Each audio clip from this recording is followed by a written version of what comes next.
Hi friends, ನಮಸ್ತೆ ಎಲ್ರಿಗೂ. ಎಲ್ಲರೂ ಹೇಗಿದ್ದೀರಾ? ಚೆನ್ನಾಗಿದ್ದೀರಾ ಅಂದ್ಕೊಂಡಿನಿ. ನಾನು ಚೆನ್ನಾಗಿದ್ದೀನಿ. ಇವತ್ತು ಮಂಡಕ್ಕಿ ಒಗ್ಗರಣೆ ಮಾಡೋದು ತೋರಿಸ್ತೀನಿ ನೋಡಿ. ಈಗ ಫಸ್ಟ್ ಮಂಡಕ್ಕಿ ನೆನೆ ಇಟ್ಕೋಬೇಕು. ಇದರಲ್ಲಿ ನೋಡಿ ಒಂದು ಬಟ್ಲು ಮಂಡಕ್ಕಿ ತೊಗೊಂಡಿದ್ದೀನಿ. ಮಂಡಕ್ಕಿ ನೆನೆಸ್ತೀನಿ. ಫಸ್ಟು ಕ್ಲೀನ್ ಮಾಡ್ಕೊಂಡಿದ್ದೀನಿ ಎಲ್ಲ. ಆಮೇಲೆ ಇದು ನೆನೆ ಇಡಬೇಕು. ಈ ಕಡೆ ಬಾಣಲೆ ಇಟ್ಟಿದ್ದೀನಿ ಒಗ್ಗರಣೆಗೆ. ಇದು ಸ್ವಲ್ಪ ಗಟ್ಟಿ ಇದೆ ಮಂಡಕ್ಕಿ, ಸ್ವಲ್ಪ ನೆನಿಬೇಕು. ಅದಕ್ಕೆ ಫಸ್ಟೇ ನೆನೆ ಇಟ್ಕೊತಾ ಇದ್ದೀನಿ. ಒಗ್ಗರಣೆ ಮಾಡಿದ್ರೆ ಇದು ಆಗುತ್ತೆ. ಈ ಥರ ನೀರಲ್ಲಿ ನೆನೆ ಇಡಬೇಕು. ನೆಕ್ಸ್ಟು ಇದು ಎಣ್ಣೆ ಹಾಕ್ತಾ ಇದ್ದೀನಿ ಒಗ್ಗರಣೆಗೆ. ನೋಡಿ ಇಷ್ಟು ಹಾಕಿದ್ದೀನಿ ಎಣ್ಣೆ. ಮಂಡಕ್ಕಿ ಸ್ವಲ್ಪ ಜಾಸ್ತಿ ಇರುತ್ತೆ, ಚೆನ್ನಾಗಿ ಸ್ವಲ್ಪ ಹಾಕ್ತೀನಿ. ಮಂಡಕ್ಕಿ ಒಗ್ಗರಣೆಗೆ ಸ್ವಲ್ಪ ಎಣ್ಣೆ ಜಾಸ್ತಿ ಇರಬೇಕು, ಹಾಗಾಗಿ ಇನ್ನೂ ಸ್ವಲ್ಪ ಹಾಕಿದ್ದೀನಿ. ನೋಡಿ, ಮೊಸರಿನ ಚಮಚದಲ್ಲಿ ಒಂದು ಚಮಚ ಹಾಕಿದ್ದೀನಿ.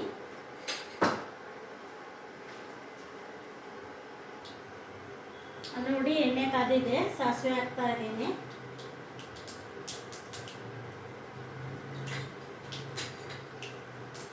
ನೆಕ್ಸ್ಟ್ ಜೀರಿಗೆ. ಇದಕ್ಕೆ ಕಡಲೆಬೇಳೆ ಹಾಕ್ಬಾರ್ದ್ರಿ, ಬರೀ ಉದ್ದಿನಬೇಳೆ ಹಾಕಬೇಕು. ಈ ಚಮಚದಲ್ಲಿ ಒಂದು ಚಮಚ ಎಣ್ಣೆ ಹಾಕಿದ್ದೀನಿ ನೋಡಿ. ಈಗ ಒಂದು 2 ಟೀ ಸ್ಪೂನು ಉದ್ದಿನಬೇಳೆ ಹಾಕ್ತೀನಿ. ಸಿಡಿತಾರೆ ಸಾಸಿವೆ ಜೀರಿಗೆಯನ್ನು.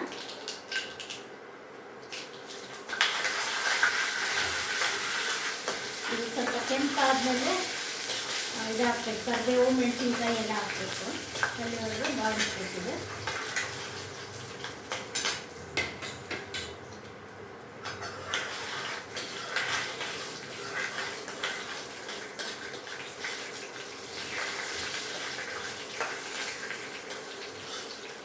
ನೋಡಿ ಇವಾಗ ಕೆಂಪಾಗಿದೆ ಸ್ವಲ್ಪ.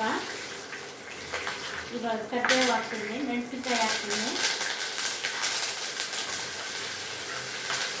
ಮತ್ತು ಈರುಳ್ಳಿ ಹಾಕ್ತೀನಿ.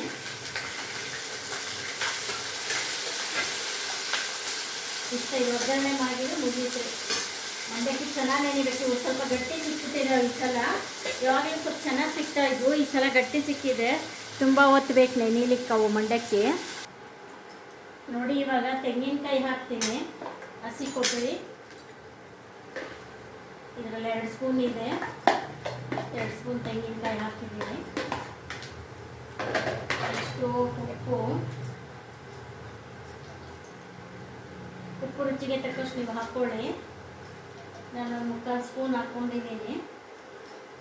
ಆಮೇಲೆ ಒಂದು ಸ್ವಲ್ಪ ಖಾರ ಪುಡಿ ಹಾಕಿದರೆ ಟೇಸ್ಟ್ ಇರುತ್ತೆ ಒಗ್ಗರಣೆಗೆ.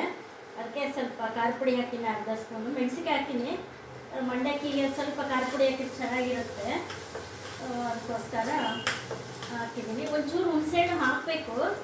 ನಾನಿವತ್ತು ನೆನೆ ಇಡೋದು ಮರ್ತುಬಿಟ್ಟೆ. ಬರೀ ನಿಂಬೆಹಣ್ಣಿಂದ ಒಂಚೂರು ಹುಣಸೆಹಣ್ಣು ಹಿಂಡಿದ್ರು ಚೆನ್ನಾಗಿರುತ್ತೆ. ನೆಕ್ಸ್ಟ್ ನೀವು ಒಂದು 4 ಡ್ರಾಪ್ ಹುಣಸೆಹಣ್ಣಿನ ಹನಿ ಹಾಕ್ಕೊಳ್ಳಿ, ಚೆನ್ನಾಗಿರುತ್ತೆ.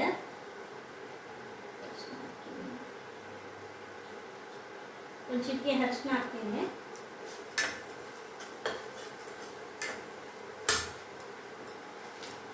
ನೆಕ್ಸ್ಟ್ ನೋಡಿ ಮಂಡಕ್ಕಿ ನೆನೆಸಿದ್ವಲ್ಲ, ಇವಾಗ ನೆಂದಿದೆ ಇದು.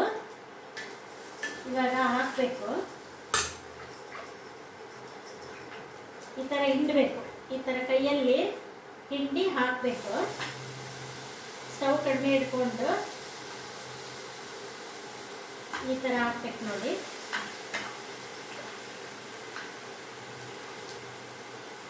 ನಿಂಬೆಹಣ್ಣು ಕೆಳಗಿಳಿಸಿಂದ ಹಾಕ್ಬೇಕ್ರಿ ಯಾವಾಗಲೂ. ನೀವು ನೋಡಿ ಮಂಡಕ್ಕಿ ನೆಂದಿದೆಯಲ್ಲ, ಒಂದು ಸ್ವಲ್ಪ ಚೆನ್ನಾಗಿ ನೆನಿಬೇಕು. ಒಂದೊಂದು ಬೇಗ ನೆನೀತತೆ, ಒಂದೊಂದು ಬೇಗ ನೆನೆಯಲ್ಲ. ಇವತ್ತು ನಮ್ಮದು ಬೇಗ ನೆನಿಲಿಲ್ಲ, ಮಂಡಕ್ಕಿ ಗಟ್ಟಿ ಸಿಕ್ಕಿತ್ತು ಸ್ವಲ್ಪ. ಉಪ್ಪು ಮಂಡಕ್ಕಿ ತೊಗೋಬಾರ್ದ್ರಿ, ಸಪ್ಪೆ ಮಂಡಕ್ಕಿ ಅಂತ ಕೇಳ್ಬೇಕು ಅಂಗಡಿ ಒಳಗೆ ಕೇಳಬೇಕಾದ್ರೆ. ಉಪ್ಪು ಮಂಡಕ್ಕಿ ಅದು ಹಚ್ಚಲಿಕ್ಕೆ ಹಂಗೆ ತಿನ್ನೋಕ್ಕೆ ಚೆನ್ನಾಗಿದೆ. ನೆಕ್ಸ್ಟ್ ನಿಂಬೆಹಣ್ಣು ಕೊತ್ತಂಬರಿ ಒಂದು ಹಾಕಬೇಕು.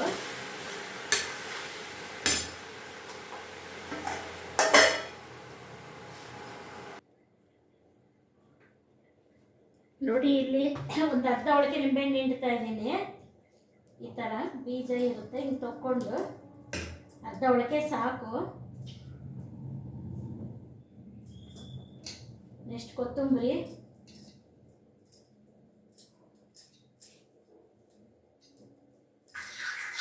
ಇಷ್ಟೇ ಮಂಡಕ್ಕಿ ಒಗ್ಗರಣೆ ರೆಡಿ ನೋಡಿ. ಟಿಫನ್ನಿಗೆ ತುಂಬ ಚೆನ್ನಾಗಿರುತ್ತೆ. ಬೆಳಗ್ಗೆ ಟಿಫನ್ನಿಗೆ, ಸಾಯಂಕಾಲ ಟಿಫನ್ಗೂ ಮಾಡ್ಕೋಬೋದು. ಬೆಳಗ್ಗೆ ಬಾಕ್ಸಿಗೆ ಆಫೀಸ್ಗೆ ಹೋಗೋರಿಗೆಲ್ಲ ಇದೆಲ್ಲ ಆಗಲ್ಲ ಅರ್ಜೆಂಟಿಗೆ ಅಂದರೆ ಸಂಜೆ ಬಂದ ಮಾಡ್ಕೊಳ್ಬೋದು. ಬಿಸಿ ಬಿಸಿ ಪಕೋಡ, ಮಂಡಕ್ಕಿ ಫೇಮಸ್ ನಮ್ಮ ಕಡೆ. ಕೊಟ್ಟೂರು ಮಂಡಕ್ಕಿ ಮೆಣಸಿನ್ಕಾಯಿ ಎಲ್ಲ ಫೇಮಸ್ ನೋಡಿ. ಮೆಣಸಿನ್ಕಾಯಿ ಕರ್ದು ಮಂಡಕ್ಕಿ ಮಾಡಿಬಿಡ್ತಿದ್ವಿ ಪ್ರತಿ ಸಂಡೇ. ನೋಡಿ ನೀವು ಈ ಥರ ಮಂಡಕ್ಕಿ ಒಗ್ಗರಣೆ ಮಾಡಿಕೊಂಡು ಟೇಸ್ಟ್ ನೋಡಿ, ಲೈಕ್ ಮಾಡಿ, ಸಬ್ಸ್ಕ್ರೈಬ್ ಮಾಡಿ. ಮತ್ತು ಥ್ಯಾಂಕ್ ಯು. ಮಾವಿನಕಾಯಿ, ಉಪ್ಪಿನಕಾಯಿ, ಮಂಡಕ್ಕಿ ಒಗ್ಗರಣೆ, ಬಜ್ಜಿ ಕರಿಬೇಕು, ಚೆನ್ನಾಗಿರುತ್ತೆ. ಆಗಿಲ್ಲ, ಮಾಡಿಲ್ಲ ಇವತ್ತು. ಇದ್ರ ಜೊತೆಗೆ ತುಂಬ ಫೇಮಸ್ ರೀ ಕೊಟ್ಟೂರು, ದಾವಣಗೆರೆ, ಚಿತ್ರದುರ್ಗ, ನಮ್ಮ ಕಡೆಗೆಲ್ಲ ಬಳ್ಳಾರಿ ಕಡೆ ಮಂಡಕ್ಕಿ ಮೆಣಸಿನ್ಕಾಯಿ ಫೇಮಸ್ಸು. ಕೊಟ್ಟೂರ್ದಂತೂ ತುಂಬ ಫೇಮಸ್ಸು. ಮೆಣಸಿನ್ಕಾಯಿ ಬಜ್ಜಿ ಅಂತಾರಲ್ಲ, ಅದು ತುಂಬ ಫೇಮಸ್. ಕೊಟ್ಟೂರ್ಗೆ ಒಂದು ಸಲ ಹೋಗಿ ಬನ್ನಿ. ದೊಡ್ಡ ದೊಡ್ಡ ತುಂಬ ದೇವಸ್ಥಾನಗಳಿದೆ. ಆ ದೇವಸ್ಥಾನಕ್ಕೆ ಹೋದಾಗ ಅಲ್ಲಿ ನೋಡಿರಿ, ಕೇಳಿ, ತುಂಬ ಚೆನ್ನಾಗಿರುತ್ತೆ. ಮೆಣಸಿನ್ಕಾಯಿ ತಿಂದು ಬನ್ನಿರಿ, ಮಂಡಕ್ಕಿ ಮೆಣಸಿನ್ಕಾಯಿ ಕೊಟ್ಟೂರಲ್ಲಿ ಒಂದು ಸಲ. Thank you.